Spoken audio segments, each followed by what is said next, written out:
ప్రముఖ లింక్డ్ఇన్ సంస్థ cities of the rise 2025 పేరిట ఒక జాబితా తయారు చేసింది.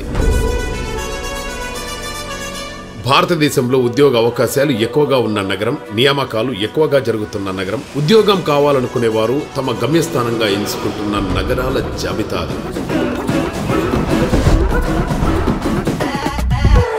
ఆ జాబితాలో ఏపీకి చెందిన విశాఖపట్నం మొదటి స్థానంలో నిలవగా విజయవాడ మూడవ స్థానంలో నిలిచాయి. ముఖ్యమంత్రి నారా చంద్రబాబు నాయుడు గారు, మంత్రి లోకేష్ గారు ప్రత్యేక శ్రద్ధ తీసుకుని విశాఖను దేశంలో అగ్రస్థానంలో నిలబెట్టేందుకు చాలా కృషి చేశారు. ఫలితంగా విశాఖ గ్లోబల్ ఇండస్ట్రియల్ హబ్ గా మారుతోంది.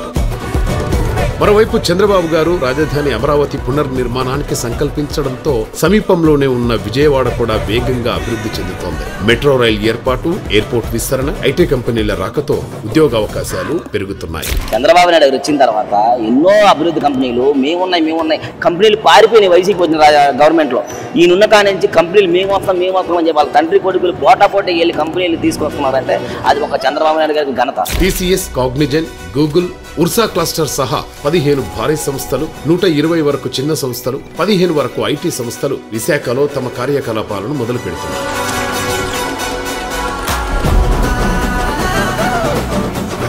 భోగాపురం అంతర్జాతీయ ఎయిర్పోర్ట్ నిర్మాణం, ప్రత్యేక రైల్వే జోన్, ఊపిరిపోసుకున్న వైజాగ్ స్టీల్ ఇవన్నీ విశాఖకు మరింత అనుకూలతలుగా మారాయి.